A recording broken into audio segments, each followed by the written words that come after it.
கருவாடு, கத்திரிக்காய், மொச்சக்கொட்டை போட்டு ஒரு காரமான புளிக்குழம்பு எப்படி செய்யலான்னு டக்குன்னு பார்க்கலாம் வாங்க. ஒரு கைப்பிடி நான் தேங்காய் எடுத்துக்கிறேன். ஒரு கைப்பிடி தேங்காய், ஒரு 2 தக்காளி, ஒரு 4 சின்ன வெங்காயம் சேர்த்து நல்லா பேஸ்ட்டா அரைச்சு எடுத்துக்கங்க. அரைச்சு எடுத்துட்டு ஒரு கடாயில எண்ணெய் வச்சுட்டு கொஞ்சமா வெந்தயம் சேர்த்திக்கலாம்.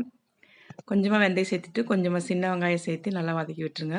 2 பச்சை மிளகாய், ஒரு தக்காளி, கொஞ்சம் கருவேப்பிலை போட்டு நல்லா வதக்கி விட்டுட்டு, நம்ம கழுவி வச்ச கருவாட்டை சேர்த்து நல்லா வதக்கி விட்டுருங்க. வதக்கி விட்டதும், அதிலே 2 ஸ்பூன் மிளகாத்தூள், 2 ஸ்பூன் மல்லித்தூள் சேர்த்து நல்லா வதக்கி விட்டுட்டு, நம்ம அரைச்சு வச்ச தேங்காய், தக்காளி விழுதையும் சேர்த்து நல்லா கலக்கி விட்டுருங்க. அது கூட கொஞ்சமா தண்ணி சேர்த்து நல்லா கலக்கி விட்டுட்டு, கொதி வந்ததும் நம்ம வெட்டி வச்ச கத்திரிக்காய் எடுத்து சேர்த்திக்கலாம். அதுக்கு முன்னாடி நான் மொச்சக்கொட்டைய ஒரு 5 விசில் விட்டு எடுத்து வேக வச்சு வச்சிருக்கேன். அதையும் சேர்த்திக்கலாம்.